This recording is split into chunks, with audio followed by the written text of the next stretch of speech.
Most Holy Trinity, Father, Son, and Holy Spirit, I adore you profoundly.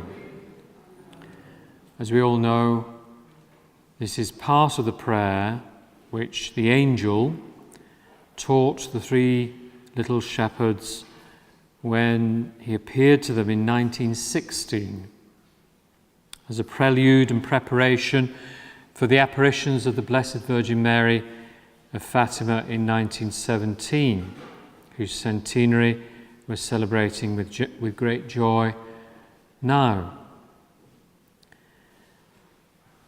The question is, how do we adore the Holy Trinity profoundly? Profoundly is to adore with great knowledge and insight into the Holy Trinity. One saint once said that the Holy Trinity is like a deep sea whose depths are unfathomable.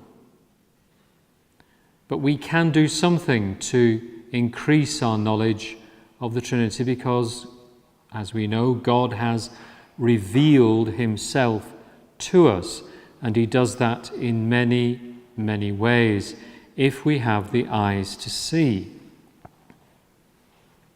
How do we therefore deepen our knowledge and insight into the Holy Trinity so that we can adore him profoundly, as the prayer asks us to do?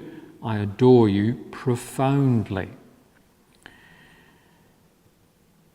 As I've said, the Godhead is wrapped in an impenetrable mystery. But from the beginning of time, St. Paul tells us that God has revealed something of himself to man in the things he has created.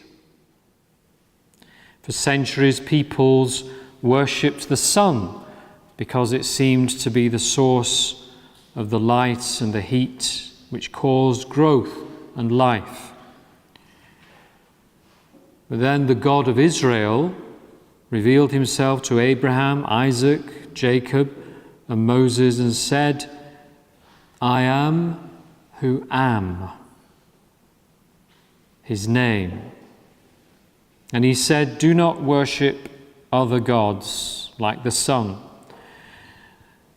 And so the Jews addressed the sun and moon and told them, they didn't worship them, they told them to bless the Lord.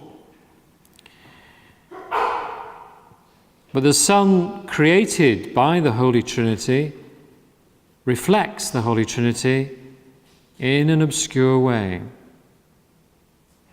because it's made by God. The planet itself, its light and its heat are three things. The planet itself, its light and its heat, reflects the Father as the planet itself. The sun is reflected in its light, proceeding forth from the planet to light the world, and its heat proceeding forth to warm the earth, to cause plants to grow, points to the Holy Spirit.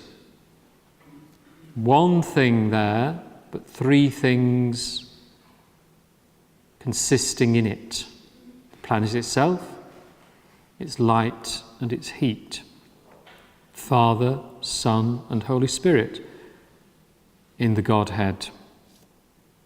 So the Son teaches us how we can talk about God being one God, three persons in the one nature of God, the one substance of God.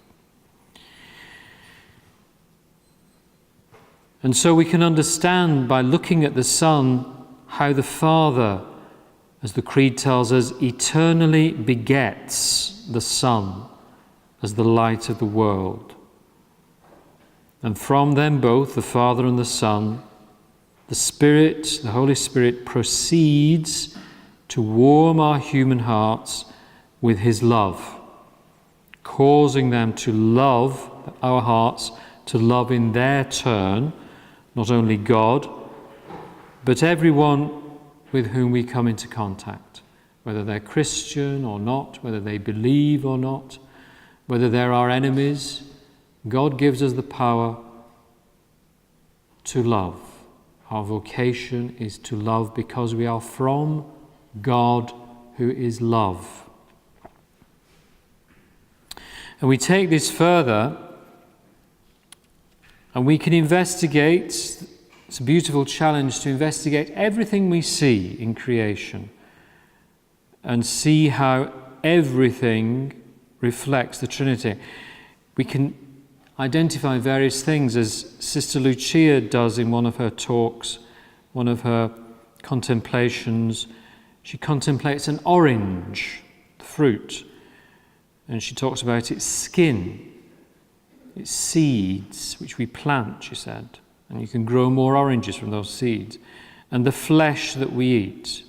3 things in one thing, reflecting the Trinity. And then she points to a rose bush, and she talks about its stalk, its leaves, and the flowers that delight our eyes. 3 things in one thing, producing something beautiful. The orange, the rose bush. And we can do that with all sorts of other things, all exquisite images of the Holy Trinity. So we can see how now the Psalms say, creation proclaims the glory of God. Teaches us to understand God even more profoundly, perhaps, than the angel does. The angel, yes, profoundly adores the invisible God. But through his visible creation, we can begin to understand what the Trinity is, who the Trinity is, and how the Trinity operates and proceeds. But the greatest creature of the visible creation is man. And he too, God made to reflect the God who made him. Because man is able to know and to love. And the way we know uses 3 things again. We're given 3 great gifts in order to know. To know that today is today, to know who we are. We know these things. But how do we know them? By using the 3 great gifts that God has given us: the gift of memory, the gift of intellect, and the gift of will. And every action that we do, every action we take is only possible by us using these 3 gifts of memory, intellect, and will simultaneously. It's miraculous when you think about it. It is not difficult to see that our memory operates like the Father, because we wouldn't be able to do anything without memory. But from the memory, the intellect uses what's in the memory, the information there, to produce a new idea in the mind. And then the will puts that idea into action. I will do this. I will go there. 3 things operating in unison, again reflecting the Trinity. And this is how we live our human life, second by second, by using memory, intellect, and will to operate as a human person. And even the process of the mind producing an idea reflects the Trinity. We can think about an idea rising up in our minds. What a beautiful day today. And that idea stays in our minds. It doesn't just go off somewhere, it stays there. And we can make that a beautiful reflection on how the Father begets the Son eternally in the Godhead. And the Son is there, like the idea in the human mind, in the Godhead. And perhaps the greatest of all the ways creation reflects the Trinity is our human capacity to love. As humans, we are created as individuals, but with a profound desire within our hearts to reach out and to love. So we cannot say we are just individuals, but we are persons. As individuals, we have seen how we reflect God with our memory, intellect, and will, but even more do we reflect the Trinity with our capacity for self-giving love. Because the Father gives himself and gives himself to and delights in the Son who he begets. And the Son responds to that love, and in that response, the Holy Spirit proceeds from the mutual love of the Father and the Son as the Spirit of love. So in creating us, God made us male and female to live in a communion of love that is fruitful in children.